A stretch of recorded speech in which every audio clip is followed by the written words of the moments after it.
ნიკოლას მადურო მის ცოლთან ერთად მანჰეტენის ფედერალური სასამართლოს წინაშე დღეს წარსდგება პირველად. ხდობა თბილისის დროით დაახლოებით 8 საათისთვის არის ჩანიშნული და ნიკოლას მადურო სასამართლოზე წარდგენას ელოდება ბრუკლინის წინასწარი მოთავსების იზოლატორში. უკვე ცნობილია მოსამართლის სახელი და გვარიც, ვისაც ჩააბარეს, ასე ვთქვათ, ნიკოლას მადუროსა და მისი ცოლის მომავალი, მისი ბედი, ეს არის ალვინ ჰელერშტეინი, რომელიც ცნობილი გახდა 11 სექტემბრის ტერაქტთან დაკავშირებული მასალების განხილვით. როგორც უკვე ცნობილია, შეერთებული შტატების პროკურატურამ რამდენიმე ბრალდება წარუდგინა ნიკოლას მადუროს, ვენესუელელ დიქტატორს. ეს არის ნარკოტერორისტული შეთქმულება, კოკაინის შეტანის შეთქმულება, ტყვიამქოებისა და დესტრუქციული მოწყობილობების ფლობას ედავებიან მას, ასევე ტყვიამქოებისა და დესტრუქციული მოწყობილობების ფლობა შეერთებული შტატების წინააღმდეგ. მოკლედ, რამდენიმე ბრალდება აქვს ნიკოლას მადუროს წარდგენილი და შესაბამისად ეს ბრალდებები ყველა დღეს უკვე მის სასამართლოს ხდომაზე იქნება განხილული. ასევე ახალი დეტალები ხდება ცნობილი კარაკაში ჩატარებული სპეცოპერაციის შესახებ. ამერიკის შეიარაღებული ძალების 160 სპეციალური ოპერაციების საავიაციო პოლკის კუთვნილი 12 ერთეული შოუფრენი შეფრინდა ვენესუელას დედაქალაქში. საფრენი აპარატები და დესანტირებულმა დელტა ჯგუფის სამხედრო მოსამსახურეებმა და FBI-ის მძევალთა გათავისუფლების გუნდის სპეცრაზმელებმა ნიკოლას მადუროს საკუთარი რეზიდენციიდან 30 წუთში აიყვანეს, ანუ დაახლოებით 9 საათი დაჭირდათ შეერთებული შტატების სპეცრაზმელებს იმისთვის, რომ ვენესუელელი დიქტატორი გამოეყვანათ მისი საცხოვრებელი სახლიდან და უკვე გადმოეყვანათ ამერიკის შეერთებული შტატების ტერიტორიაზე. პირველ განცხადებებს აკეთებენ პირველი პირები შეერთებული შტატების დონალდ ტრამპი პირდაპირ ამბობს, რომ ახლა ვენესუელა არის მკვდარი ქვეყანა და ისინი იზრუნებენ იმაზე, რომ ვენესუელაში სამართალი დაბრუნდეს და ის ასევე აფრთხილებს ვენესუელას ვიცე-პრეზიდენტს დელსი როდრიგეს, რომ თუ ის გადადგამს ისეთ ნაბიჯებს, რომელიც მიუღებელი იქნება შეერთებული შტატებისთვის და არ ითანამშრომლებს, მან შესაძლოა უარესი ბედი გაიზიაროს.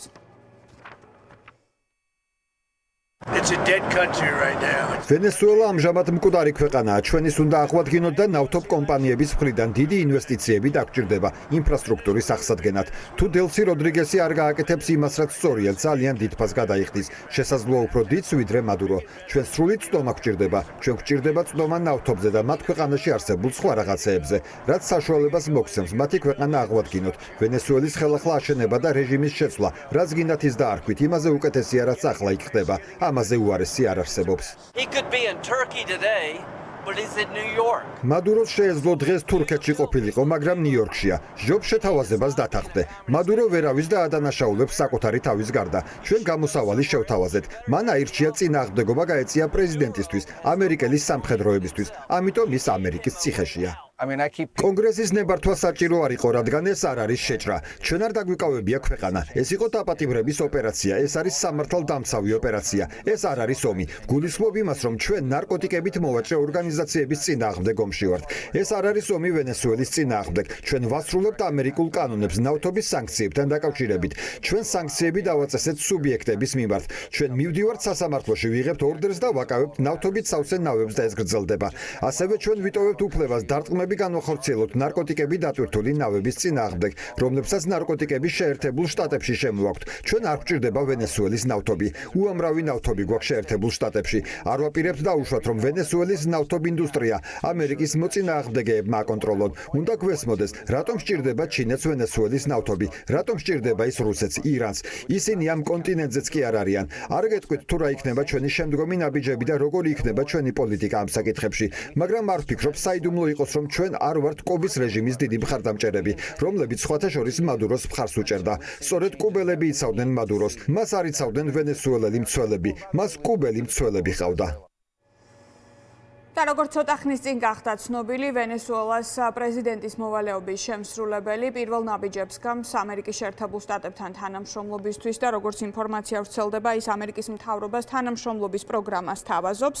ეს პროგრამა მიმართული იქნება საერთო განვითარებისკენ, საერთაშორისო სამართლის ფარგლებში, საზოგადოების ხანგრძლივი თანაცხოვრების განსამტკიცებლად და როგორც დელსი როდრიგესი ამბობს, ვენესუელა პრიორიტეტად მიიჩნევს ახალი უკეთესი ურთიერთობების დამყარებას ამერიკასა და რეგიონის სხვა ქვეყნებთან. მოკლედ ასეთი არის გარდამავალი ადმინისტრაციის პოზიცია. ასევე ცოტა ხნის წინ გავრცელდა თავდაცვის მინისტრის პოზიციაც, რომელმაც საჯარო განცხადება გააკეთა და ის ითხოვს ნიკოლას მადუროს გათავისუფლებას.